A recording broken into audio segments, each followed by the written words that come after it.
the ears. But the Jnanendriya, the organs of different knowledges, that exists just behind this. Actually, my concept was that where is the Jnanendriya? These are the Karmendriyas, we can understand. But where are the Jnanendriyas exist? Because it is a physical thing. So there must some existence. It is a subtle though, but there must be some location. So I thought that maybe okay, it is just behind the ears. This is just behind the eyes.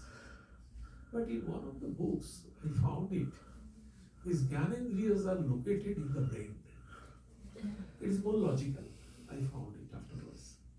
That is more logical.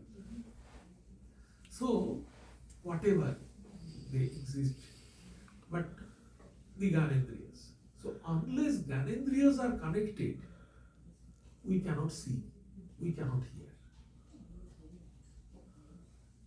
We can see, but at the same time we cannot see. I can give an example, the same stock example. When you have come to this place, you saw many faces on your way. But how many faces can you remember?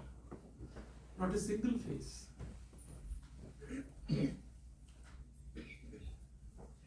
So you reach to that point where you don't, even the smell is there, you don't smell, you don't smell. It happens, don't you think? We read, but we cannot register it. The stock example is you have come here, you have seen many faces, but you cannot recognize those faces. You cannot remember those faces because your Jnanendriya is not connected with that. Only these eyes, that's all.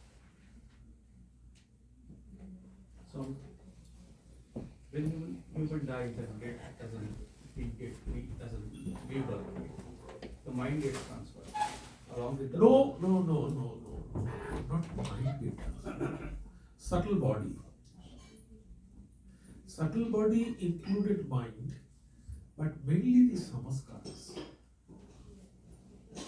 also the Jnanendriya, right? No. Subtle body doesn't mean the dream body, you can say. The dream body. So that is transferred. Mainly the samskaras. Actually, in what form it is transferred, there will be no form actually. Only the concept. Those are not the concept. When it is transferred, that is the concept. Subtle body is a concept. It is not concept. You cannot see dream body. Can you see dream body? You cannot see dream body. Take the example of ghost. Can you see ghost? You cannot. Ghost also cannot see you. Because they are in subtle body.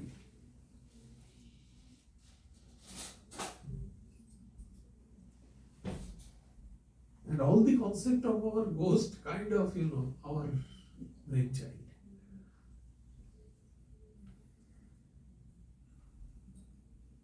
Actually, I don't know whether, definitely they don't,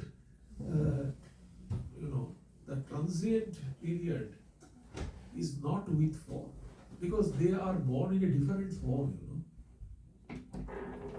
It is subtle. Definitely it is subtler of the subtlest, without form. In simple logic, says that. Yeah. Samskaras we accumulate over our lifetime. Oh yes. Yes. Yes. Swamiji in Jnana Yoga, Swamiji gave the example, Swamiji says that a duck's egg if it is hatched by a hen, when the ducklings come out, they will go towards the river. How it happens? It is samskaras. So, according to Christianity, human being is born as a clean slate. The Latin term is used tabula rasa. Swamiji says in Jnana Yoga, not a single child is born as tabula rasa, as a clean slate, because they have this samskaras. It's very clear. And we are born, we get our parents according, it is a beautiful synchronization. According to child's past samskar, according to the parents' past samskaras, so these samskaras are well synchronized. And that self is born with that parents. You understand what I'm saying? So that is what it is said. That anybody is not born to anywhere else. All are set. So that is what it is said. I told you, the proponent of PG said of that day, he got a letter, a very, very valuable letter. A letter from Mahapurush Maharaj. He wrote that letter to Swami Shankaracharya. Actually, not Shankaracharya, Shankaracharya's mother. And only one line of this letter is extremely clear. He says there, see, your son, he wrote about Shankaracharya. We think that our kids and son are very close to us and very, but actually, we did not have any connection with our children in past life. We will not have any connection with our children in next life. Why? Because we all are coming here on the basis of our past action. So if that is true, then my son is born according to his past samskaras. So next life they will be born in anywhere else. So only this life, this short passage of time, I have the connection with.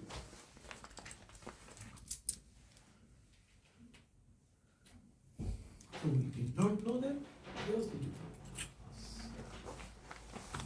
So that's why in this short period of time, it is only the coexistence.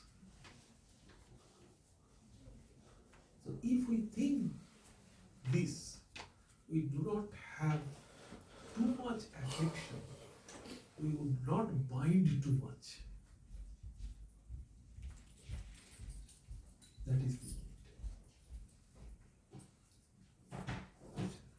So, the 5 jnana indriya is the mind and 5 jnana indriyas. This and the swatika aspect of it. This makes the monomaya portion. What are the 5 gross elements? Here in this space means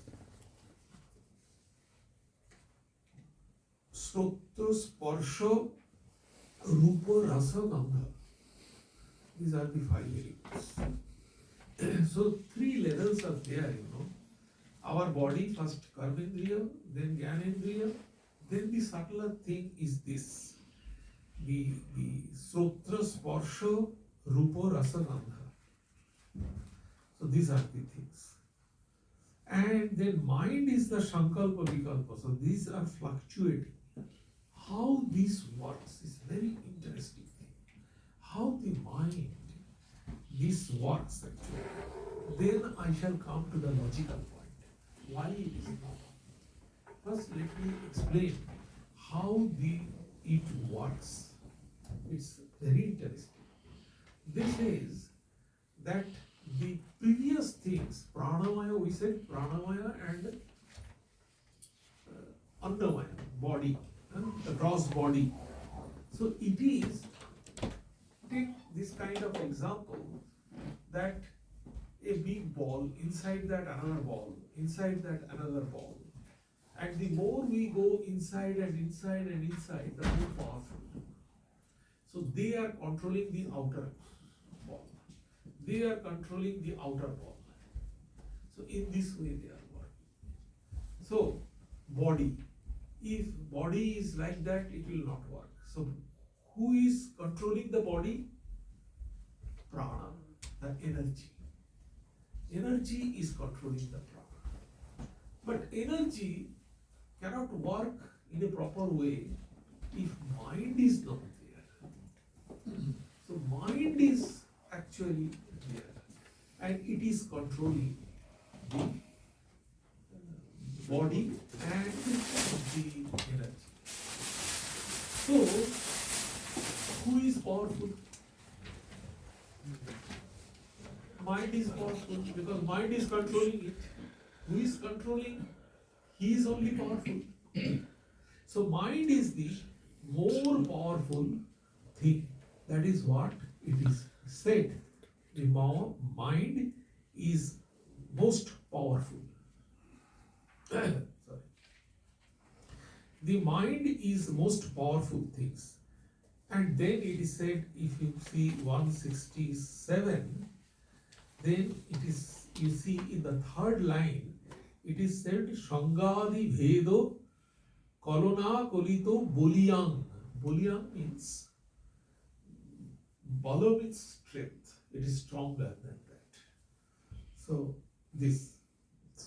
like that.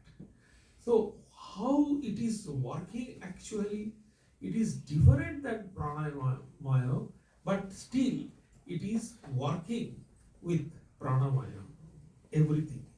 So what we are actually thinking, what we are actually doing, everything comes in the mind.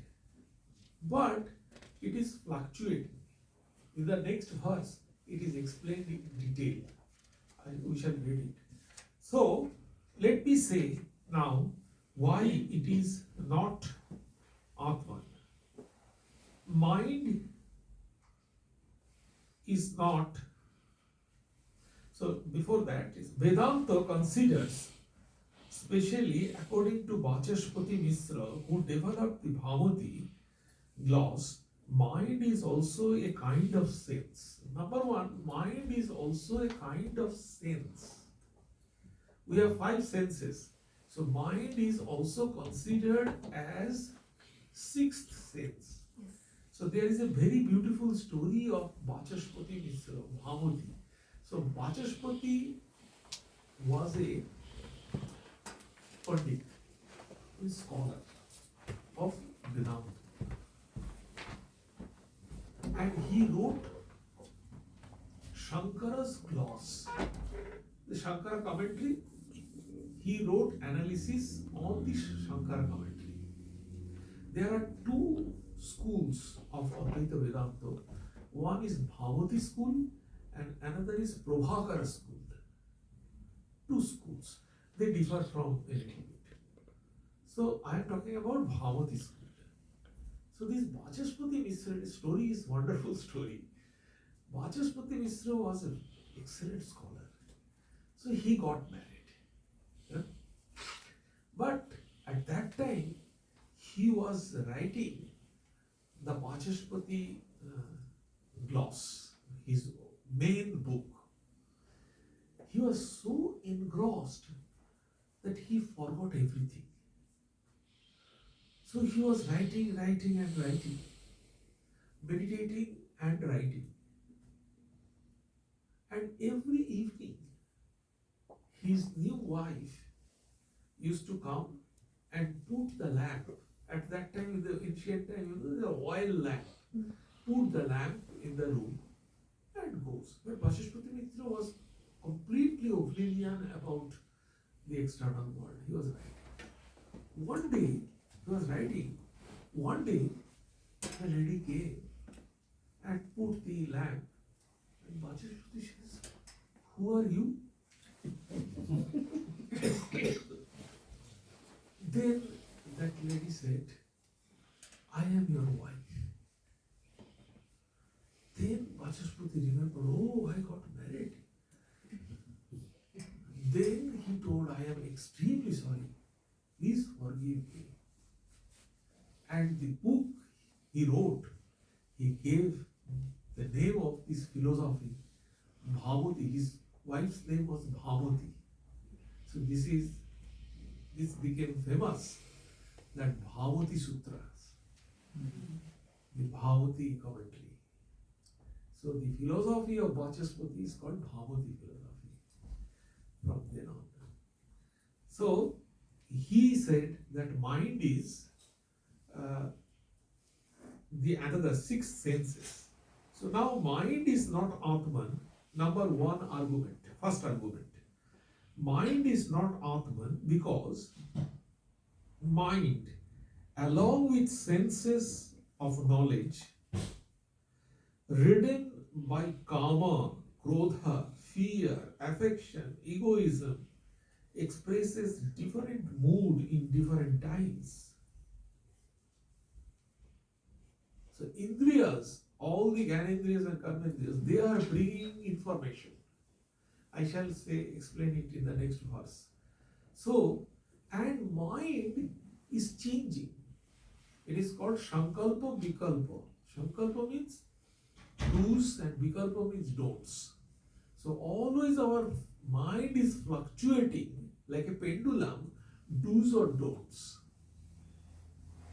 So that's why it is not Atman. Why it is not Atman? Changes. Because changes. Atman never changes.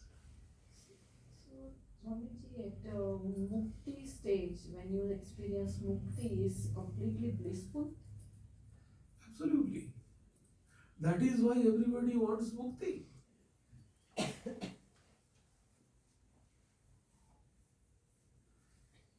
Let me tell you Sri Ramakrishna's language. It is little bit grosser language. Means Sri Ramakrishna in his own village term, he explained it. It is little bit raw. But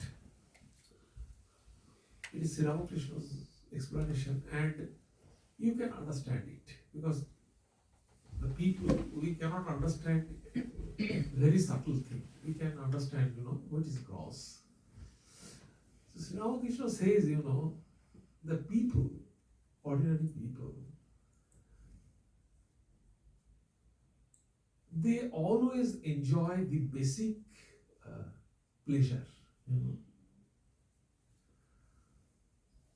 So only one basic pleasure they enjoy a lot. But Sri Ramakrishna says that when you get this bliss, you feel this kind of pleasure with every hair of your body. Just imagine. Just imagine. What kind of bliss that is. So that's why it is a bliss eternal and not it is temporary. It is eternal. So that time it becomes just love, pure love. Okay. Now what that kind, it is very difficult to explain it because when you are extremely happy, how can you explain that happiness? You have to eat mango to understand how mango tastes. Yes. So you cannot explain this in words. We are studying Naradiya Bhakti Sutra, on Thursday. So it is said what kind of love it is. Like Mukha Swadana Bala. Mukha means the dumb. If a dumb person is there who cannot talk, If you give a Rasagulla to them, how can he expresses his enjoyment? Can he express? Can he express his enjoyment? Huh? Not completely. Not partially also. So that kind of expression, you cannot express it. It is like a dumb man's enjoyment of delicacy. Eating some delicate food, they are enjoying. Mukha swadana bhat. It is just like dumb man's tasting some delicate food. You cannot express it. The extreme joy, extreme love, we cannot express in words.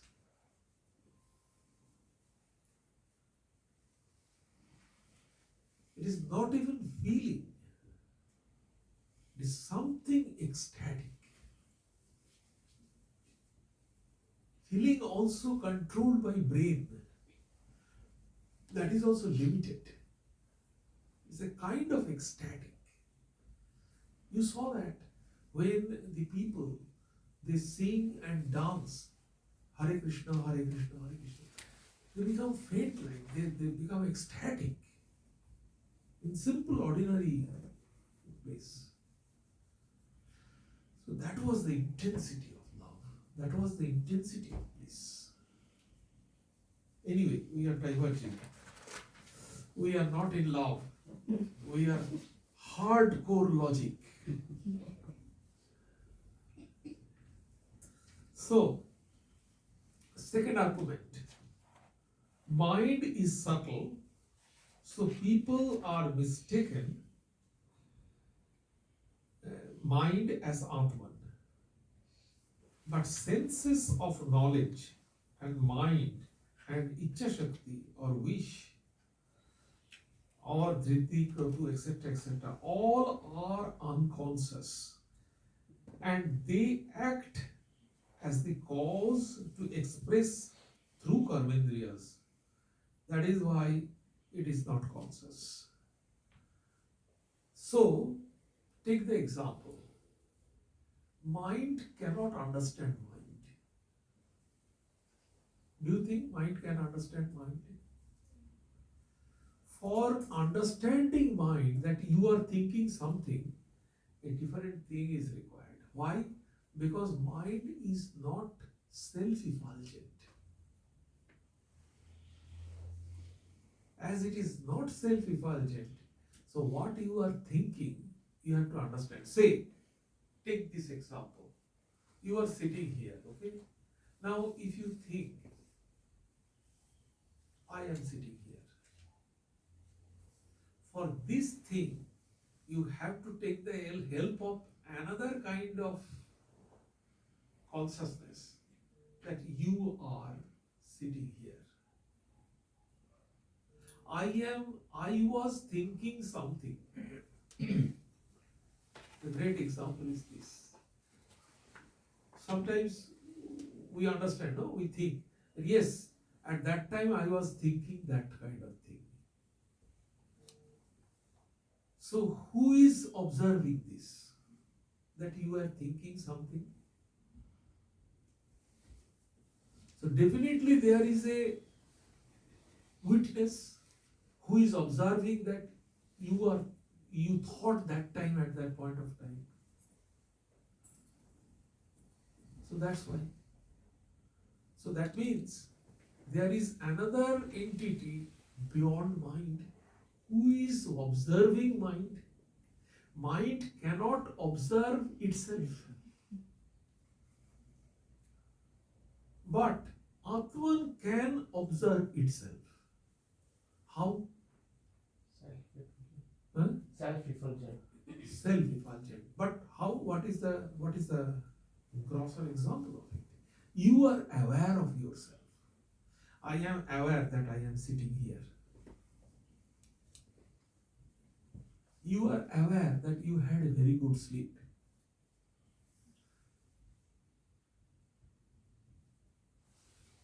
So we are aware of ourselves. This awareness we have. Mind without Atman doesn't have this awareness.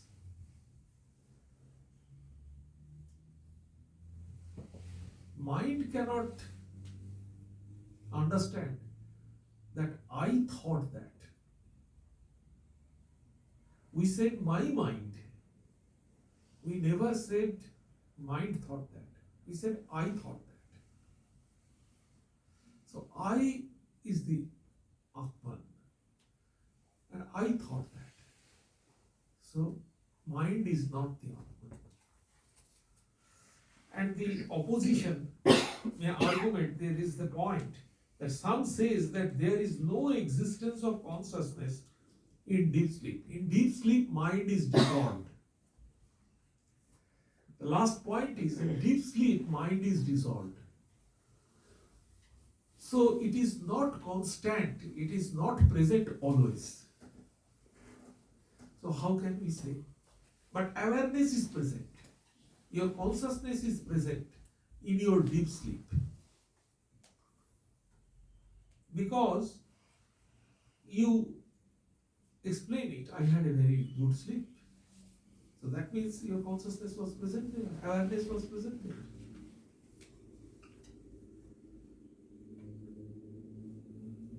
So, even when our mind goes somewhere, who gives us that information that your mind is traveling there? Say, I am sitting here, but I am thinking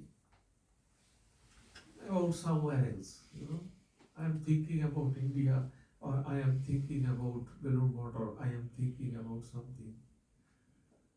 So who is telling me that, see, your mind is traveling there? Atman? Yes. Your awareness. That means there is something beyond mind. Who is telling us this information? That means mind is not the core thing.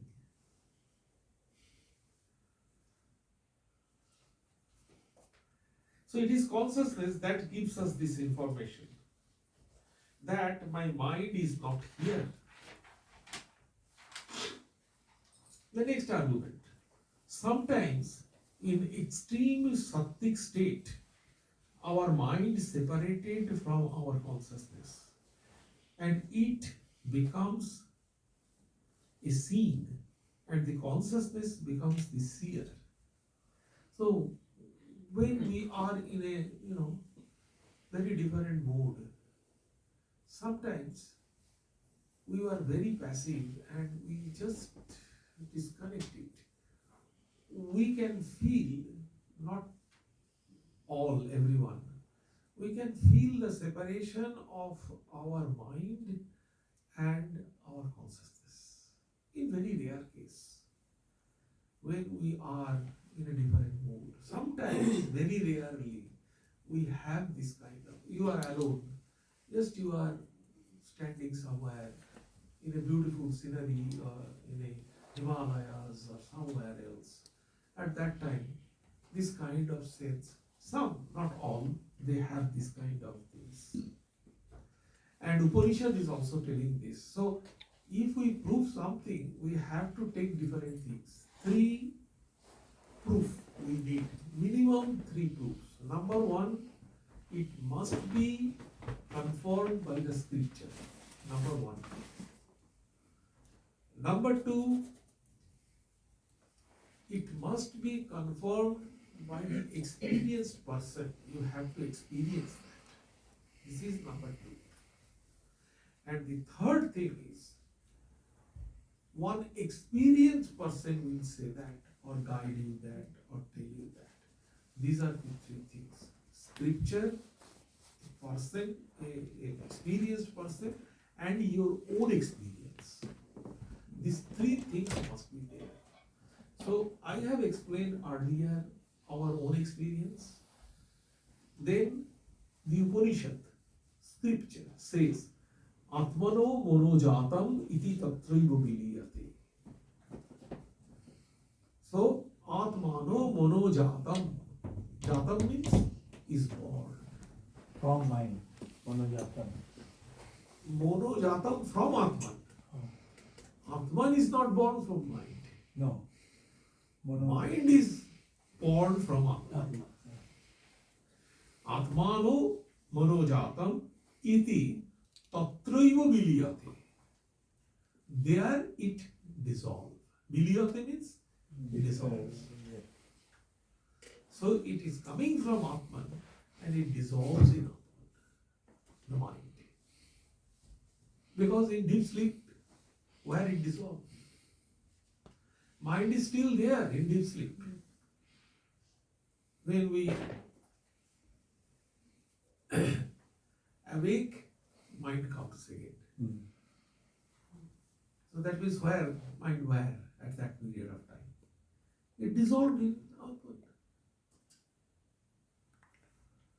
Thus, Manomaya Kosha is different, changes. It is not Atman. But the materialistic people, they believe mind is only Atman. It is not because who suffers pain, the body. Atman never be painful. Just like a candle is the cause of light, but it is not enjoying life. The candle, it gives light, but the light is enjoyed by different person. Light cannot enjoy light.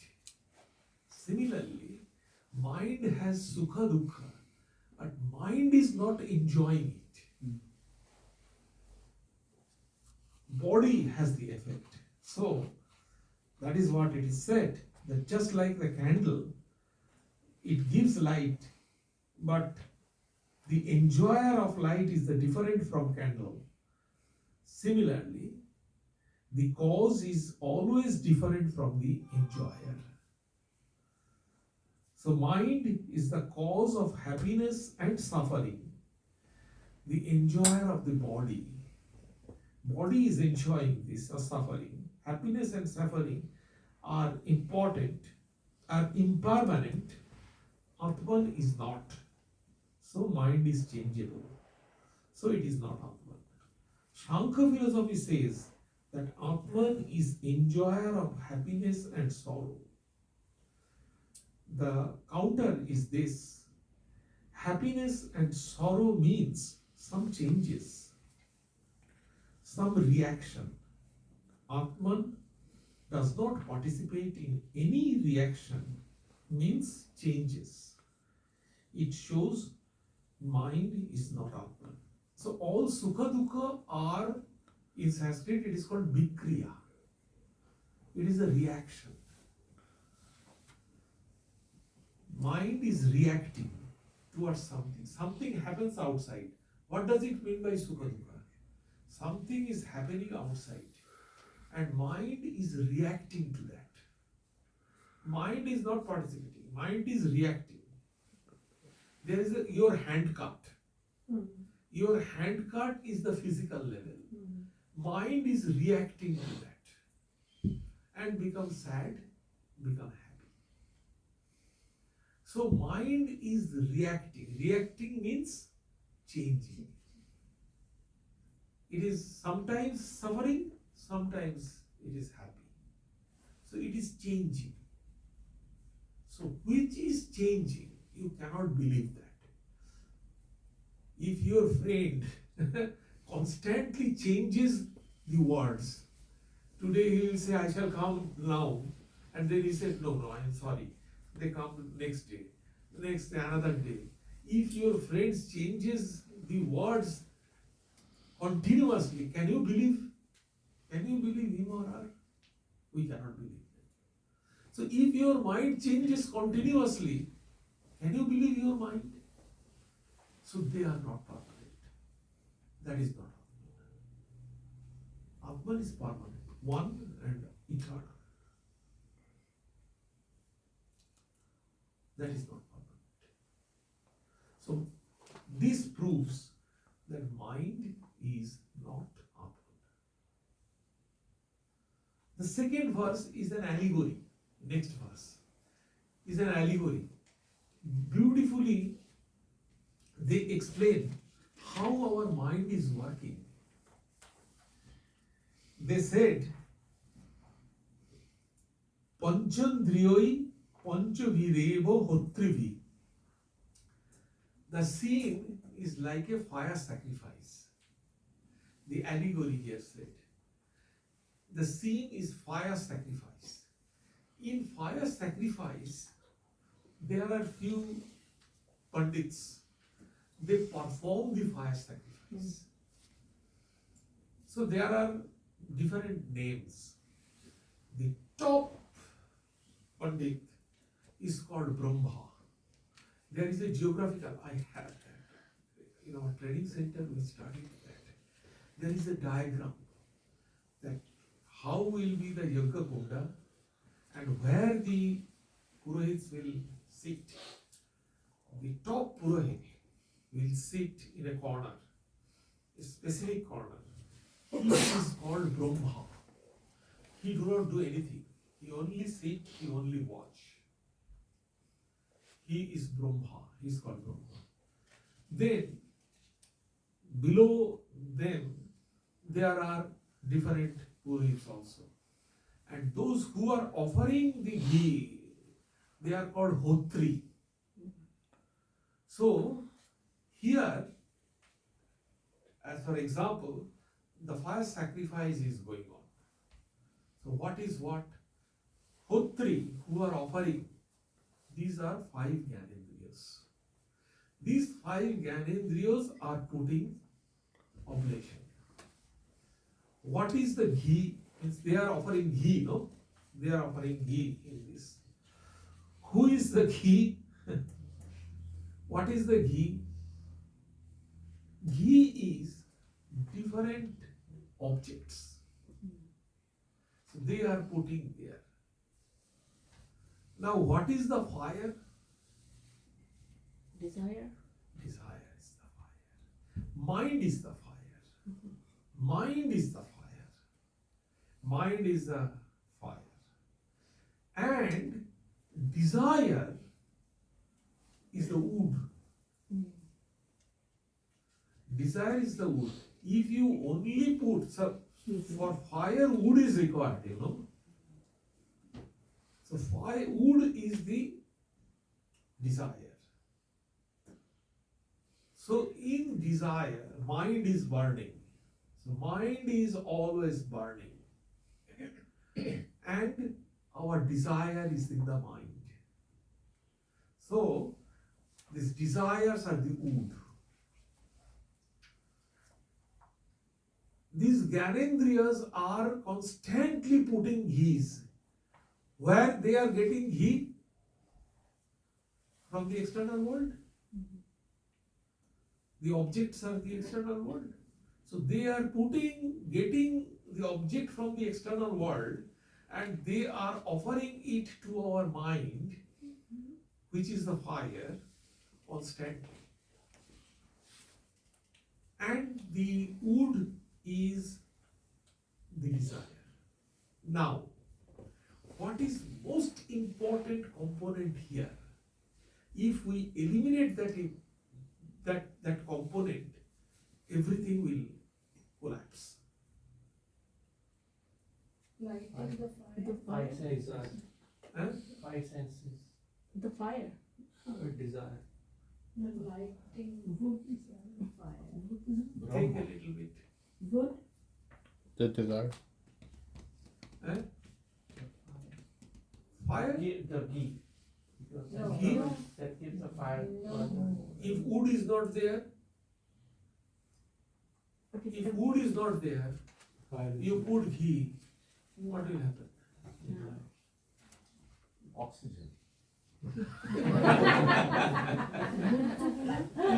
That's true. Yes, the wood, desire. Wood. Desire is the main thing. Desire is the wood. So that is what is desire. The beautiful definition is given here. Unfortunately, I could not find it from where it is quoted. In this book, the reference is not given. The Sanskrit verse, the reference is not given. But English translation of desire is this. That is called vasana. Vasana means desire. Yeah. That is called vasana, which makes for spontaneous recall of an object in the mind by previous intense thought of it and without reflection of its antecedent and consequent. So it is the recall of any kind of object in the mind by previous intense thought of it. So, Swami, Afterwards. Okay. So this is called vasana. So vasana, what we did it, there are two types of vasanas. It is not here, but it is in Cont'd, the Bhoga vasana. It is two types of vasana. One, I ate rasagolla. So what kind of vasana I have? So vasana of experience, I experienced it. And another, I saw someone ate rasagolla and enjoyed it. This is memory. So there are two types of vasana. One is experience, another is memory. Memory is very simple. It doesn't have that much intensity. But experience has a tremendous intensity. It forces us to repeat that thing again. So this is vasana. So how can we remove this vasana? That is the most important point. If we remove this vasana, then the fires, the homa, the fire will go down. So how can we remove this vasana from us? That is most important point. And all religions of the world, they said, Buddha said, Tanha, Trishna. Tanha is the desire. In Bhagavad Gita, it is said the desire. In Bible, it is said desire. So desire. Different ways are there. I am not going to discuss in this book. That will be discussed afterwards. But now we are not discussing this. So this is the mind. This is the explanation of the mind, vasana. And this flaming is bringing these things in two ways. The fire, the light of fire. It gives us two things actually after this fire. This has a result, everything has a result. So it is said, what is the result of it if we have this vasana and if this fire is going on, if this yajna, is fire sacrifice is going on there in the mind always. What is the impact of it? What is the result of it? The result of it is this. It is called everything result. There are two types of result of it. One is called apurva. Apurva means it will stay, it will go somewhere else. We don't know where it will stay. It will come any of our future life. And mainly it is said that they will die and it will come again. And this apurva, Amit Pal, this apurva, it is called apurva in one of the philosophical schools. They call it apurva. For this apurva, we are born again. For this fruits of apurva. So, in some philosophical school, they call it sanchita. Sanchita means accumulated. Sanchit karma, it is same. Same. Some people they call it Apurvo. In Patanjali Yoga Sutra it is called Karmashaya. So different name. Concept is same. Now, question.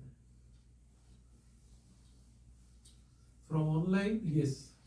I think you just answered this question because you mentioned some word with karma. So I was just going to remark, when you mentioned vasanas and desire, it seems to be very closely connected with karma, because you need either desire or karma to fuel your physical presence in the world. So you can view it either as desire or karma, but they're essentially the same thing. What, like, memories is basically like karma. Yes, but it is not always. Okay. Those who are mature, that is what in Bhagavad Gita says. Bhagavad Gita used a term which is called Noishkarma. Bhagavad Gita used a term which is called Noishkarma. Noishkarma is Sanskrit term. Noishkarma doesn't mean without karma.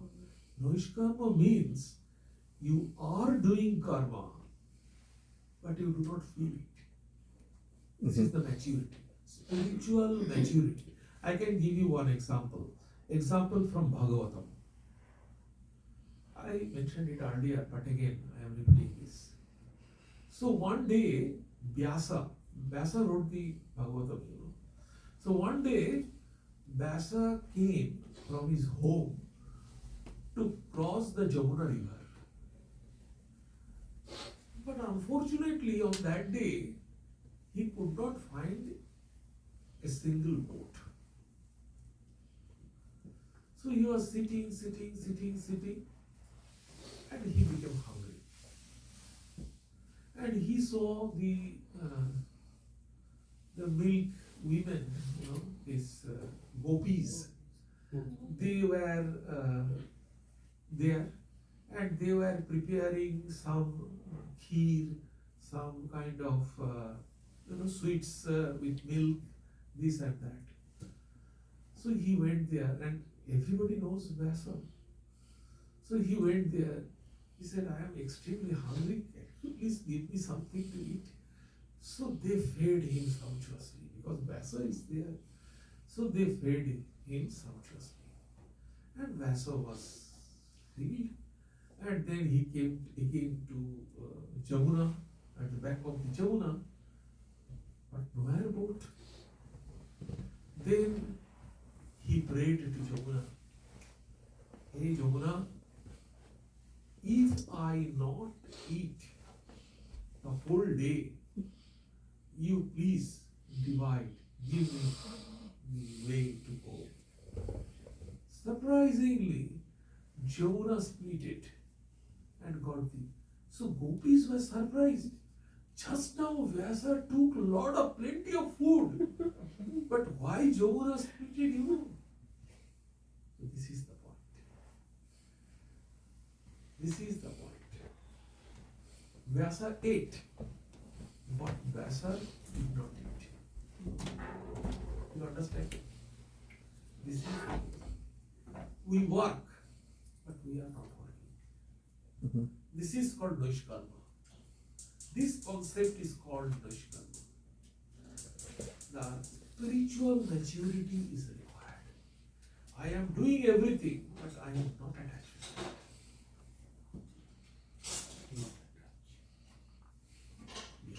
Yes. So that story you just told, I don't know if there's any connection, but it reminds me of a Christian story I was just reading about, where Jesus fed the whole village with bread and fish. Five fishes and one loaf of bread. Right, but then after that he said, he told everyone, in order to follow me, you must also eat my flesh and drink my blood, which is symbolic. That is a different context. Yeah. That is a different context. Fish and bread of loaf, that is a different context. And my blood and this, that is the Last Supper. Right. So the two things are completely different sequence, different context, different explanation. Okay, because they were part of the same story. The when I- flea-shaped bread loaf, that is the miracle of Jesus. Yeah. Divine miracle. But these things has a profound analysis, this last supper. That's a completely different thing. So that became mass and everything. So that's completely different from these things. Okay. Anyway, anybody from online? Question?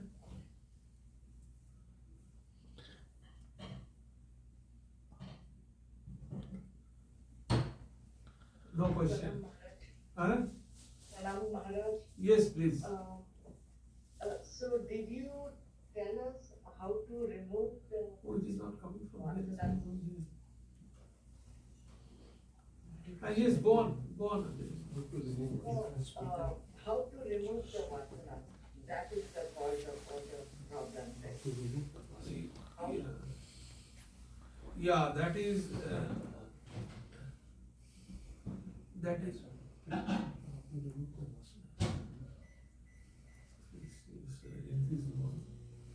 So yes, that is very important thing. That how can you remove the vasana? So we shall explain it afterwards. Probably, definitely, Viveka Chudamani will explain it afterwards according to Vedantic point of view.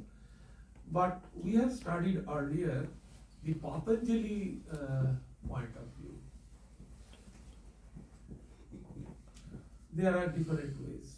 Anybody? Those who have attended Patanjali Yoga Sutra? I have not attended, but I have attended other lectures, and I think it's the unhooking of the veil. Yes, exactly, perfectly. And you know, Anjana ji also, that hooking philosophy. The will. Huh? The will. Yes, absolutely. The will, yes. Okay, I have a question. Yes. So when we meditate, and so we are trying to meditate and our mind is wandering, and suddenly you realize the mind has wandered. So who is bringing us back? Is this the Atma? Will. Okay. Will is the dynamic aspect of self. So the will comes. That force we are applying Mm-hmm. is not mental force, it is will. Okay.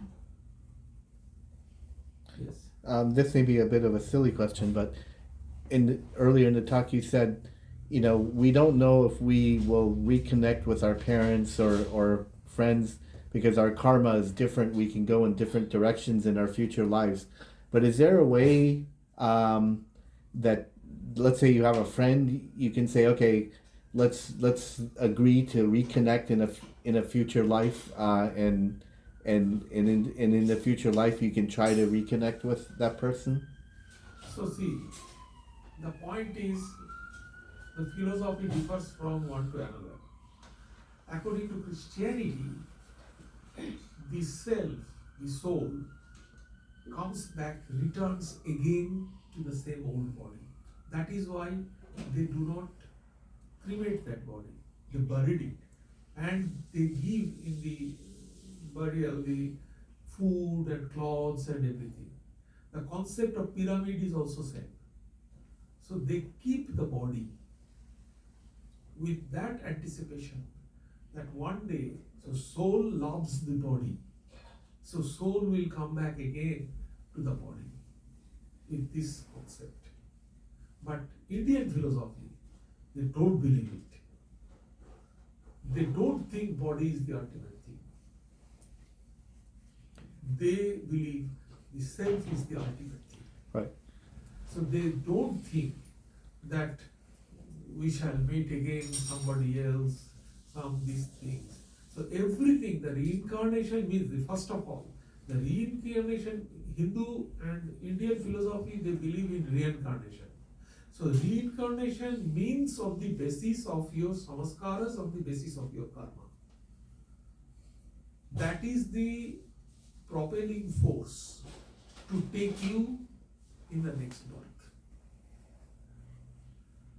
Yeah, but So even if different that bodies is- can it use. is fully Okay. based on this karma. So according to karma, you will go different direction. How can you meet the person with whom you met in the previous life? It's a nothing but emotion. There is no logic behind it. Okay.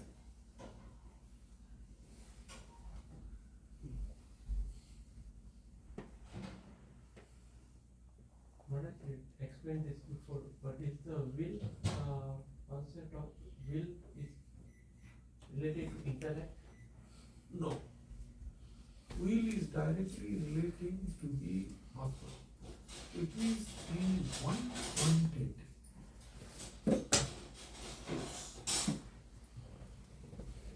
It is a higher kind of feeling. It is higher kind of feeling. Shakti, it is a power.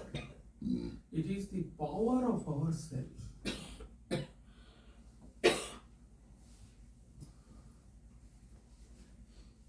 So what a question came up is, so like we're waking, dreaming and deep state of mind, right? But the liberation happens only in the waking state for most of the people. You cannot realize yourself in a dream or deep sleep state. You have to be in the waking state to realize who you are. Is it? In other words, it is not always true. So the realization, your Brahmakara vritti is required. For knowledge, our understanding, everything is vritti. Without vritti, we do not have any knowledge. So this is a special type of vritti, this Brahmakara vritti. This is a special type of vritti which we can have in the transcendental state. So in the transcendental state, in samadhi state, what you would say, it is sleeping, dreaming or waking? Neither of these. But samadhi, you will go in a waking state. You won't go in a samadhi when you are sleeping. You're not going to samadhi. Why not? Why not? Why not? You start your meditation from the waking state, that's for sure. But your mind can soar anytime, anywhere else. Mohan, we have But yes, in a very possible way.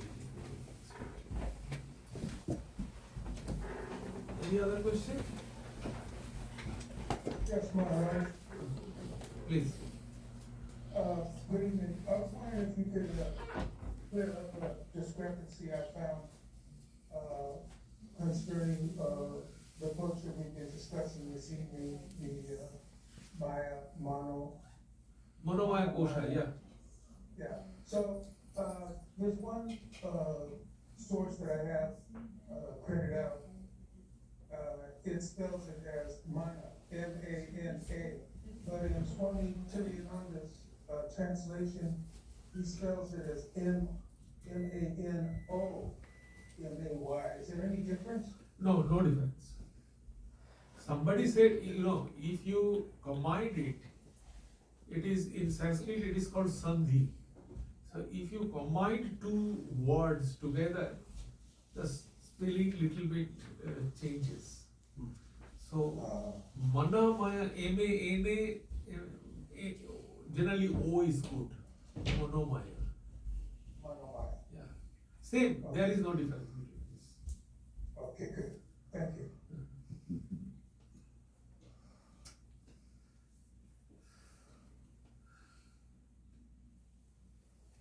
So, no question. So, this is the discrimination. So, without Atman, so our main target is to identify ourselves with our Atman. So, one by one we are discriminating. Neither the mind, and mind is very slippery, because mind changes. You cannot believe mind. Don't believe your own mind. It says now one thing, the second another thing. Don't believe your mind. neither mind can be believed, nor the emotion also. Emotion is another dangerous thing. Emotion blunt your logic. If emotion is powerful, your logic cannot work. So, our one of our Swamis, he explained this beautifully. So, Ramakrishna Mission does the relief work, in village and everywhere we do the relief work. So he said, how do we discriminate between the intellect and the emotion? He said, when we take up any kind of relief work, our emotion should work. Because our feeling, yes, they need help, we must go. So this kind of feeling must go. But once we start relief work, no emotion, intelligence, logic, and justification. So that is what they said. Beautiful analysis. I liked it. So by emotion you can take up the work, but when you start work, if you show your emotion, that will be a dangerous thing. I saw that. In one relief work, there was a very old lady, and the Swami who was giving the things, suddenly he gave one extra blanket to that old lady. Us. It became dangerous. The villagers, why are you giving them? Why somebody is getting, somebody is not getting? They do not consider it is very old, very this thing. They never consider it. They said somebody is privileged, why not we? Bas, finish. Everything is chaos. So Swamiji, the emotions are arriving from where? Like some thoughts. Feeling. So our mind has 4 qualities. Cognition, volition, affection, and cognition. This is from Plato's age. Okay. So cognition is the logical thing you understand. Affection is the emotion, feeling, the love. Volition is this yoga part, will.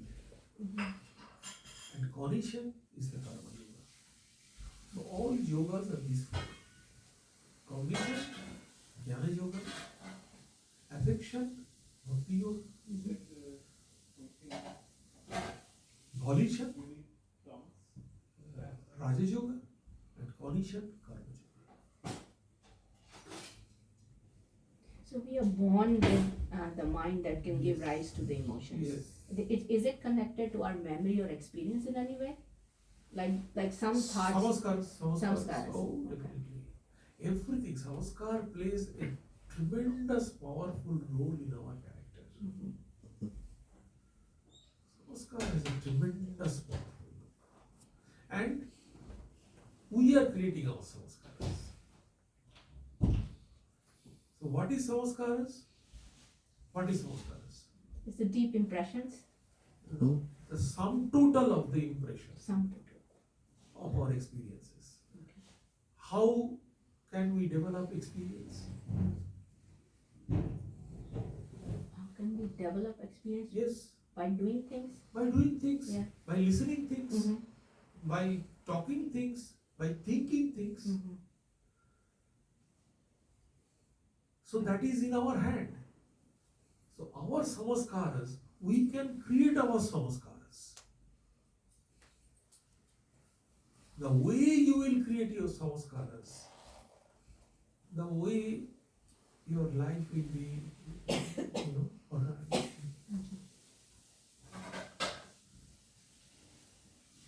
Probably that's why the Rishi Munis of the olden times, they used to leave the world and go to the in the jungles, and also that they are not experiencing many things, like if we stay to Well, reduce those experiences and but our Sri Ramakrishna and Swamiji threw us in this society. This is Kurukshetra, Dharmakshetra, yeah. Karmakshetra. So Karmakshetra is way difficult than Kurukshetra. Yeah.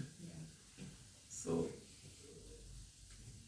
if you retire and if you escape from the challenges of life, that has no meaning. That is a kind of escapism. You have to stay here. You have to face the problem of life. You have to take the challenges and you have to overcome. That is the point.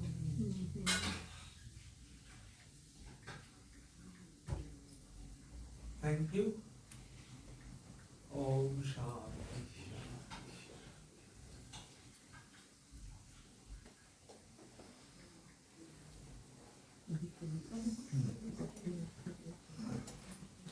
Anjana ji, you have to, yes, namaste, namaste. Anjana ji, you have to visit San Jose House one day. Yeah.